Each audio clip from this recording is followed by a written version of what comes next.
Magandang araw po sa inyong lahat mga kaistorya. Isa na namang kwento ng kababalaghan ang inyong matutunghayan sa gabing ito. Mangyari po lamang na ilagay po lamang sa ating comment section kung meron po kayong mga pa-shoutout. Samantala, maaari po bang imbitahan kayong ma-follow ako sa aking Facebook page? Narito po ang aking Facebook page na pwede ninyong i-follow. Jason Space Heart FM. Maraming salamat po sa inyong follow. Samantala, narito na ang ating tampok na kwento para sa gabing ito. Matakot, kabahan sa mga kwentong nakakagimbal sa Kaistorya YouTube channel with daily post at 7 p.m. Maraming mga bagay sa paligid natin ang hindi pa natuklasan ng kung sino man. Maaaring sabihin ng iba na ito'y swerte o sa iba naman, isang masamang bangungot na mahirap maunawaan nang hindi nakikita ng kung sino man. Marahil ito'y nakapagbibigay ng ligaya sa iba. At sa iba namang nakaranas nito, takot naman ang iniwan sa kanila ng pangyayari. Ako nga pala si Elena, 35 years old at kasalukuyang naninirahan sa Batanes. Tubong Lanao del Norte po talaga ako. May asawa ako at tawagin niyo na lamang sa pangalang Marco. Wala pa po kaming supling dahil itong last year 2025 pa lamang kami kinasal ni Marco. At masaya naman ang aming pagsasama sa iisang bubong. Nang makaipon na kami ni Marco ay bumukod na po kami sa bahay ng tatay, Alan ko, para makapagsimula ng pamilya. Parehas po kami ng asawa kong kinikilig sa mga kwento ninyo kay istorya.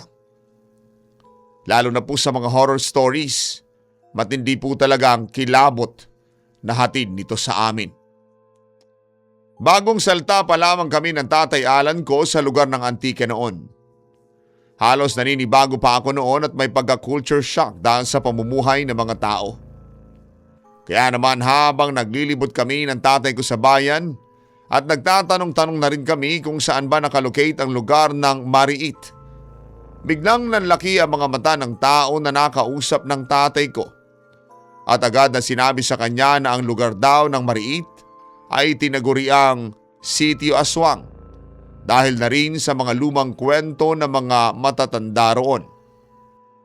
Ganoon pa man kahit sinabi ng mga tao iyon sa tatay ko, hindi siya basta-bastang naniwala sa kanila. Kaya naman tumawag na lamang siya ng isang tricycle at sinabi sa driver na dalhin kami roon. Nang unay ayaw pang pumayag ng driver dahil medyo kinakabahan ito. Baka may anumang mangyari sa kanya. Pero sinabi na lamang ng tatay ko na ihatid kami roon at babayaran siya nito ng naaayon sa kaya ng loob niya. Habang nagkakaroon ng negosasyon ang tatay ko sa tricycle driver, nagkasundo na rin silang pareho sa huli sa presyo. Sa madaling salita ay nakaalis na rin kami patungo sa Mariit at doon nga para magsimula ng aming buhay. Broken family kasi ako kay istorya. Magmula pa ng bata ako ay madalas pag-awayan ng mga magulang ko ang tungkol sa pera. Hanggang nauwi na nga ito sa hiwalayan ni Tatay Alan at Nanay Rosel ko. Nang nag-e-empake na ng gamit ang Tatay Alan ko noon ay sinabi ng Nanay Rosel ko sa kanya na isama niya na raw ako para wala na itong isipin pa at pakakainin. Kaya nga narito kami ngayon sa lugar na ito. At nang lumayas kami sa bahay namin noon ay wala kaming ibang pupuntahan. Dahil nga nung binata pa lamang ang Tatay Alan ko, nagtanan lamang silang dalawa ng Nanay Rosel ko. Kaya naman itinakwil ang tatay ko. At ang sabi ng lola ko noon ay pumili raw siya kung puso ba o isip ang paiirali niya sa mga oras na iyon. Nung una naman daw ay masaya sila sa kanilang pagsasama at dumating na nga lamang talaga sa punto na unti-unti nang nagbago ang Nanay Rosel ko. Masyado na siyang lulong sa pagsusugal at pati na rin sa pag-inom ng alak noon. Halos ubos na ang ipon ni tatay kaya naman napagdesisyonan niya naiwan na nga si nanay.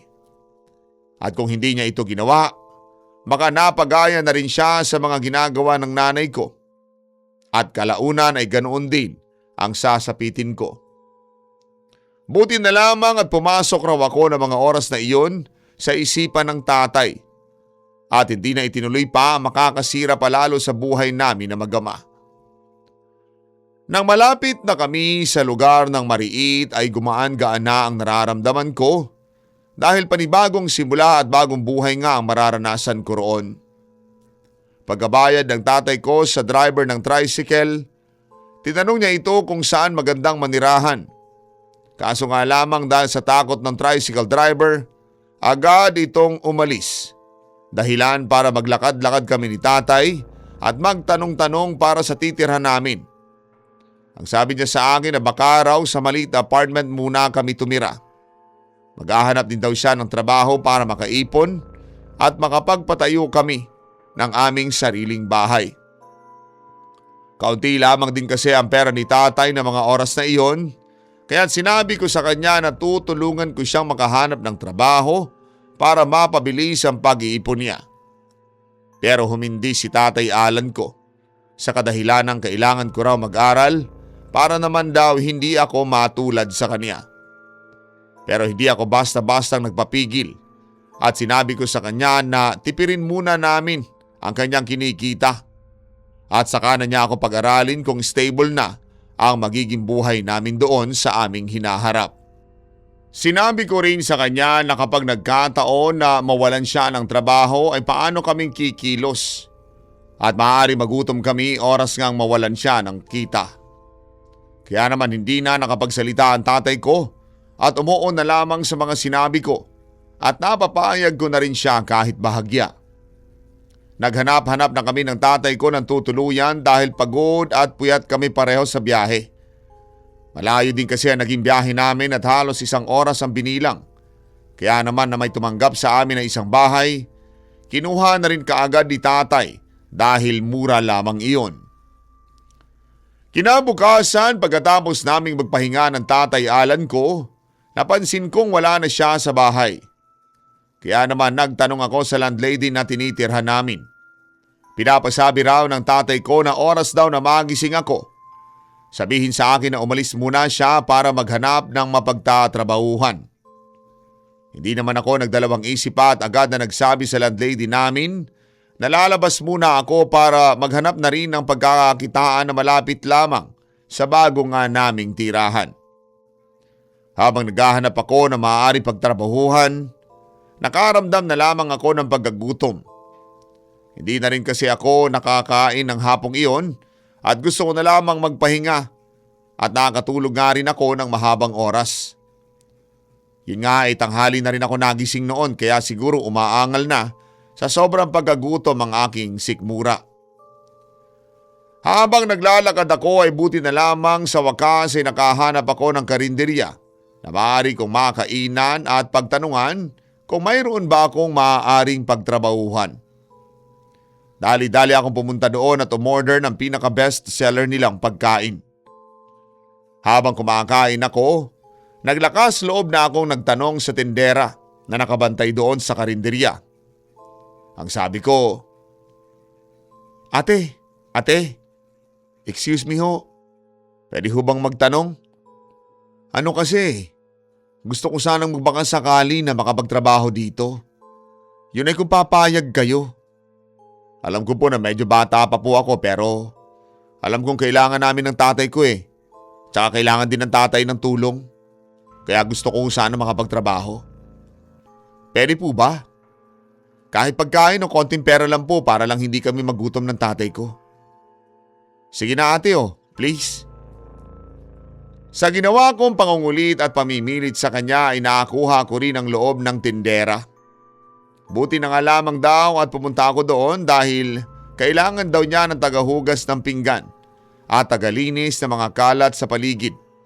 Hindi niya raw ito nagagawa dahil na rin sa pagluluto at paghihiwa ng mga gagamiting mga putahe.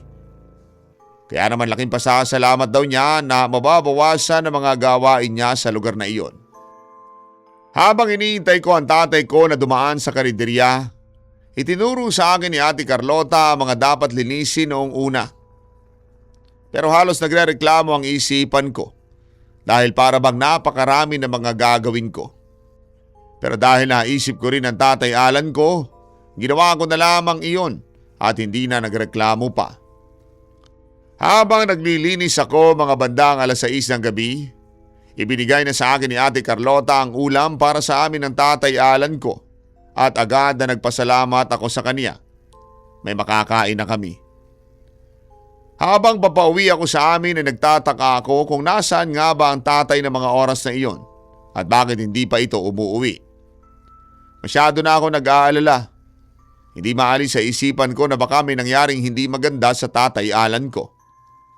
Kaya naman na makauwi ako sa bahay namin, mag-isa na lamang akong kumain at nakakatulog na rin ako sa paghihintay sa tatay ko. Habang nagtatanong kung kailan ba ito babalik.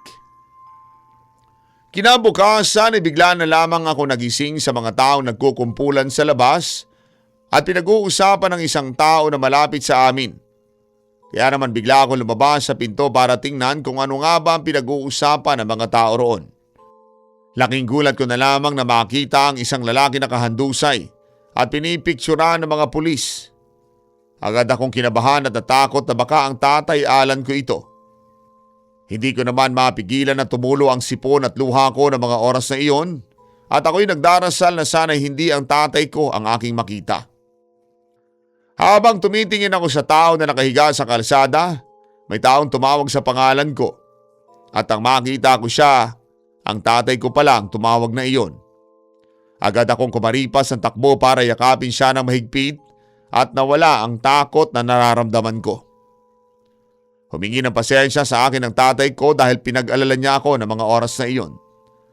Nung naghahanap daw kasi siya ng trabaho na maganda ang kita, halos wala raw siyang mahanap. Kaya naman napilitan daw siyang pumunta sa construction at doon na lamang magtrabaho pansamantala. Umuwi muna kami para kumain ang daladala niyang pagkain at sinabi ko naman sa Tatay Alan ko na may nahanap akong trabaho na malapit lamang sa amin. At sinabi ko sa kanya na pagkatapos namin kumain ay dadalhin ko siya doon. Nang matapos na kami, nilinis ko na ang mga pinggang pinagkainan namin at agad na pumunta kami sa karinderya ni Ate Carlota para masimulan ko na agad ang pag-aayos sa mga gamit sa kusina at nilinis ko na rin ang mga gagamitin ni ate. Habang naglilinis ako, maya-maya pa'y napansin kong nag-uusap sila ni tatay. At nagpapasalamat ang tatay ko sa kanya dahil tinanggap ako nito. At pasensya na raw sa kanya dahil hindi niya gustong pagtrabahuhin ako bilang anak na babae. Pero wala lamang siyang choice. Sinabi naman ni Ate Carlota na wala lamang iyon. Gusto lamang din daw niyang makatulong sa mga nangangailangan. Nakita naman daw niya ang kasipagan ko kaya naman gusto sana niyang pag-aralin ako ng mga oras na iyon. Kaso sinabi ni tatay na wag na at masyado nakakahiya na raw iyon at hindi naman daw ako responsibilidad ni Ate Carlota. Pero nagpumilit pa rin si Ate Carlota dahil dati raw may isa siyang anak na kasing edaran ko lamang. Kung hindi lamang sana ito ipinalaglag ng dati niyang asawa na iniwan din naman siya kinalaunan. Habang naglilinis ako ng mga gamit sa kusina ay bigla na lamang akong may naamoy na parang kalawang. Sinubukan kong buksan ang mga drawer na pinaglalagyan ni Ate Carlota. Sa bawat pagbubukas ko ng mga gamit ay bumubungad sa akin ang hindi ko dapat makita. Nagulat ako at nanghilakbot. Doon ay may nakita akong isang ulo ng lalaki. Agad ko itong isinarado at talaga namang inatake ako ng sobrang kaba. Dahil ang nakita akong ulo ay ulo ng patay na lalaki kanina doon sa daan. May posibilidad kasi na may koneksyon iyon kaya naman habang hinihintay kong magabi, napansin ko rin na walang anumang asin na ginagamit si Ate Carlota. Tinanong ko rin siya dahil na rin sa aking kutob. Sinabi niya sa akin na ang rason daw kaya hindi siya gumagamit ng asin, nagkakasakit daw siya kada nagkakaroon ng asin sa paligid. Doon, tumindi ang paghihinala ko ng mga oras na iyon sa kanya. Gayon pa man ay nagsabi na lamang ako sa kanya na may nagkakasakit pala dahil sa asin. At itinuloy ko na lamang din ang paglilinis sa mga pinggan at nagtapon na rin ang basura sa paligid. Gusto ko na sanang tumawag ng pulis sa mga oras na iyon at i-report ang nangyari. Samantala, habang pauwi ako sa apartment namin ay nagsabi ako sa aming landlady na totoo pala talaga na may aswang sa lugar na ito ng Mariit. Sinabihan ko na ang landlady na isusumbong ko sa pulis. At nung oras na kukunin ko sana ang mismong telepono, bigla akong pinigilan ng landlady at sinabi niya na baka magkagulo lamang ang mga tao kapag nangyari iyon. Pero nagpumilit pa rin akong tumawag. Pero bigla na lamang akong itinulak ng landlady namin. At doon, bigla siyang nag-ibang anyo ng sobrang nakakatakot sa aking tingin. Bigla siyang nag-ibang anyo at nagkaroon ng sobrang pagkatakot sa aking loob. Nagliwanag ang kanyang mga mata at naging matutulis ang kanyang mga kuko at may mahabang dila. Tila nagulat ako sa nakita ko at lalong kinabahan na baka hindi ko na masabihan pa ang mga pulis sa mga oras na iyon. Kaya naman ang ambang dadambahan ako ng aswang at akmang kakainin, agad namang dumating si Ate Carlota. At mistulang parang binulag ang aswang sa pamamagitan ng isang batong diamante. Kinuha akong bigla ni Ate Carlota at dinala palabas ng kabahayan na iyon. Habang bitbit niya ako ay pilit ako nagpupumiglas mula sa kanyang pagkakahawak sa akin. Nagtataka siya kung bakit ba pilit akong itinutulak siya paalis sa akin. Kaya naman ibinaba muna niya ako ng sandali at sinabi ang totoo niya talagang pagkatao. Elena, siguro punong-puno ka ng pagtataka at nababalot ka ng takot mula sa aswang na nakita mo. At iniisip mo ngayon na isa rin ako sa kanya. Pero gusto ko sanang ipaliwanag sa iyo na isa akong albularyo na matagal nang binabantayan ng bawat tao dito sa atin. Alam kong bagong salta lamang kayo ng tatay mo. Kaya naman nung oras na nagtanong ka sa akin kung pwede ka ba magtrabaho sa akin, agad akong umuo. Iyon ay para protektahan ka mula sa mga aswang dito. Ang totoo niyan, matagal na ako rito. At hindi lamang siya nag-iisa. Marami silang naninirahan dito. Kaya naman matagal na ako nagmamanman sa kanila. Alam ko rin na nakita mo yung isang ulo ng lalaki na nakalagay sa isang drawer. Ang totoo niyan, ulo yun ng asawa ko na isang aswang. Nabuntis niya ako kaya naman pinatay ko siya at inilaglag ko yung bata. Nung una'y gulat na gulat ako sa mga sinasabi niya. Iniisip ko kung dapat ko ba siyang pagkatiwalaan at paniwalaan. Gulo-gulo ako sa mga nangyayari at halong takot ang aking nararamdaman. Habang nagkukwento siya, unti-unti namang lumalapit ang aswang sa amin. At bigla akong tumakbo para lumayo pero bigla na lamang nanlaki ang mga mata kong muli. Nang makita ko ang tatay ko na bitbit ng isang aswang na sobrang laki ng pangangatawan. Nanlilisik din ang mga mata niya na anumang oras ay maaring pisain ang ulo ng tatay ko. Kaya naman ang sinabi ko sa aswang na bitawan ng tatay Alan ko, inihagis niya ito patungo sa direksyon ng taas at bigla na lamang niyang inihagis sa amin ni Ate Carlota ito ng sobrang lakas. Bigla kaming tumilapong tatlo dahil sa lakas ng pagkakahagis ng aswang. Ang sabi ni Ate Carlota, maaari daw na magtawag pa ito ng mga kasamang aswang. Kaya naman binigyan niya kami pareho ng isang langis at isuot daw iyon sa aming sarili. At bibigyan daw kami nito ng proteksyon mula sa mga aswang. Idinagdag pa niya na mas malakas ang langis na ibinigay niya sa amin habang malapit kami sa kanya.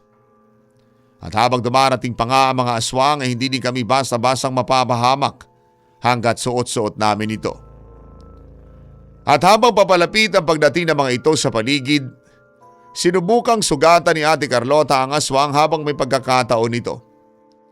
Inuubos niya lang kasi ang oras dahil iniintay niya ang pagdating ng mga pulis na tutulong sa amin para naman matulungan kami.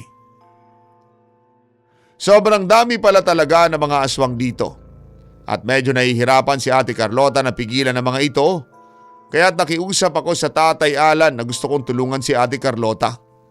Pero pinigilan niya ako at sinabing masyadong delikado. Pero iginiit ko na magtiwala lamang siya sa akin at maisasalba namin ang aming mga sarili. Habang nagluluto rin kasi nung isang araw si Ate Carlota, may napansin ako na isang lalagyan ng gamot na nakalagay at may simbolo ng isang bungo. Sinabi naman ni Ate Carlota na malaking tulong ang bagay na nahanap ko sa kadahilanan na para daw talaga iyon sa mga aswang. Ang galing mo, Elena. Magaling. Nakita mo ang gamot para ibalik natin ang mga aswang na ito sa pagiging tao. Alam mo kasi, matagal ko nang ginagawa ang gamot na iyan na makapagpapabalik sa kanila sa pagiging tao at nagawa ko iyon. Kaso nga, biglang nawala yan nang malaman ng asawa kong aswang na gagamitin ko yan sa kanila. Kaya tatakot siya at bigla na lamang nga siyang nagpakaaswang. Hindi ko na yan nagamit sa kanya dahil nabitawan ko at hindi ko na alam kung saan ko nabitawan. Maraming salamat dahil magagamit ko yan at ilalagay ko yan dito sa diamante na nasa akin at magagawa ko na mapatay ang mga aswang sa oras na mailagay ko na yan dito. Kaya naman kay istorya, inabot ko ang bagay na iyon kay Ate Carlota at naghintay na gagamitin niya ang bagay na iyon. Kaya nung oras na mailagay niya na ang boteng maliit na may simbolo ng bungo ay agad at kinain niya ang diamante at nagkaroon siya ng lakas na hindi ko pa nakikita. At nababalot ng liwanag ang gamit niyang sandata at itinulak niya ang aswang papalayo. Sobrang lakas ni Ate Carlota ng mga oras na iyon na kada sugat niya sa aswang, agad-agad na nasusunog ang mga ito. Halos inubos niya ang mga aswang na lumalapit sa kanya. Bukod kasi sa malakas na siya ay mabilis din siya, kaya naman kada kilos niya ay nasusugatan kaagad ang aswang na papalapit sa kanya. Nagpatuloy ang labanan sa pagitan ni Ate Carlota at ang mga aswang hanggang abutin na sila ng 3:00 na madaling araw. Halos maubos na ang aswang at halos maubos na rin ang lakas ni Ate Carlota. Kaya naman ang akala niyang tapos na ang laban ay hindi pa pala. Nang oras kasi na humina siya ay humina rin ang epekto ng kwintas na may langis na ibinigay niya sa amin. Kaya naman ang halos ubos na ang lakas niya, saka naman nagpakita ang pinakamalakas na aswang. Biglang kinuha si tatay ng aswang na iyon at nung oras na sasaksakin na sana ng aswang ang tatay ko, agad na tumayo si Ate Carlota ng mabilis at ginamit niya ang kanyang huling lakas para iligtas ang Tatay Alan ko. Itinulak niya na malakas ang Tatay Alan, dahilan para si Ate Carlota ang masaksak. Pero nang masaksak siya ng malakas na aswang, sinaksak niya rin ito pabalik. Bigla na lamang nawala ang liwanag sa sandatang gamit ni Ate Carlota at bigla na lamang siyang sumuka ng dugo habang nakahandusay. Tumawag kami ng tulong pero sinabi niya sa amin na masaya siya at nailigtas niya kami mula sa aswang na papatay sana sa amin. Masayang masaya siya na kahit mamamatay siya, may mabubuhay naman daw at kami iyon. Sayang nga lamang daw at hindi na niya kami makakasama. At sana'y nakilala pa raw niya kami ng mas matagal. Biglang bumuhos ang luha ko ng mga oras na iyon. Naramdaman ko kasi ng oras na iyon ang pagmamahal ng isang tao. O sabihin ko na lamang na isang ina na kahit hindi man kami magkadugo, ibinuhos niya ang lahat para maprotektahan kami ng tatay ko. Halos umiiyak na rin ang tatay ko ng mga oras na iyon at itinanong kung bakit niya ginawa ang bagay na iyon at dapat hindi pa siya namatay. Sinabi naman ni Ate Carlota na hindi niya kayang makitang mawala ng ama si Elena dahil bata pa lamang ito. Sinabi naman ng tatay ko na kahit mawala man siya, alam daw niya na may mag-aalaga sa akin. Biglang umiti si Ate Carlota at sinabing hindi na niya kayang mawala ang mga taong mas makakaunawa sa akin at mas makakaintindi. Kaya naman bago mawala ng hininga si Ate Carlota, hinalikan ni tatay ang mga labi nito at nagpasalamat siya dito. May sinabi rin si Ate Carlota na may naiwan siyang maraming pera sa bahay niya na makakapagpabago daw sa buhay namin na para bang napaghandaan niya na ito. At alam niya talaga na mangyayari ang mga bagay na iyon sa kanya mismo. Kaya naman nagpasalamat kami at namaalam na kay Ate Carlota. At ilang araw pa ang lumipas, binigyan namin ni tatay si Ate Carlota ng magandang libing at nagpasalamat kami sa iniwan niya sa amin. Ilang taon ang lumipas at doon kami nanirahan sa bahay ni Ate Carlota at ginamit namin ang pera niya na sinabi sa amin. Nakapagtapos ako ng pag-aaral ng dahil sa kanya at hindi na kailangan maghanap pa ni Tatay Alan ng trabaho at nagpatayo na lamang kami ng farm at yun na naging kabuhayan namin na matagal. Fast forward nga kay istorya. Eto na kami ngayon at kasalukuyang naninirahan na ng masagana kasama si Marco sa buhay ko at tinutulungan niya kami ni Tatay Alan ko sa farm namin para mas mapalago pa ang negosyong ginagawa namin. At kahit nakabukod na kami sa tatay ko ay madalas pa rin namin siyang binibisita para i-check ang kalagayan niya. Matanda na rin kasi ang tatay ko ng mga panahong iyon kaya't kailangan niya na rin na mag-aalaga sa kanya. Kay istorya, may pagkakataon talaga sa buhay natin na lagi magpapaalala na kahit hindi man natin kadugo ang isang tao, hindi man natin sila lubos na kilala, nandyan sila para sa atin. Akala man natin na wala silang pakialam sa nangyayari sa atin, pero nagkakamali tayo ng akala. Kung buhay nga lang sana si Ate Carlota ngayon, baka nagsasama sila ng masaya at nagkaroon pa sana ako ng bagong kapatid na tutulong din sa amin na mag-manage ang negosyo namin at alagaan si Tatay Alan, kasabay ng pagbuo namin ng pamilya ni Marco. Pero kahit hindi nangyari ang bagay na iniisip ko, masaya pa rin ako. Naging masalimuot man ang nangyari sa amin nung bata pa ako, hindi iyon naging dahilan para hadlangan ang pangarap sa akin ni Ate Carlota. Alam ko masaya siya kung nasaan man siya naroroon. Kahit wala man siya sa amin ngayon, tinupad niya ang pangako niyang pag-aralin ako at mas bigyan ako ng magandang buhay. Sobra-sobra rin ang laki kong pasasalamat dahil nakilala ko siya. Para ko na talaga siyang ina. Kundi dahil sa kanya ay wala na sana kami ni tatay sa mga oras na ito at hindi ko na may share pa ang kwento ko ngayon. Pasensya na po, medyo magulo ng konti ang aking istorya pero ito po halos ang buod nito. At siguro hindi ko rin masasabi sa inyo ang istorya namin at ang tungkol sa nanay na hero ko na si Nanay Carlota. Hanggang dito na lamang po ang istorya ko kay istorya. Ako po ang inyong masugid na taga-subaybay, Elena.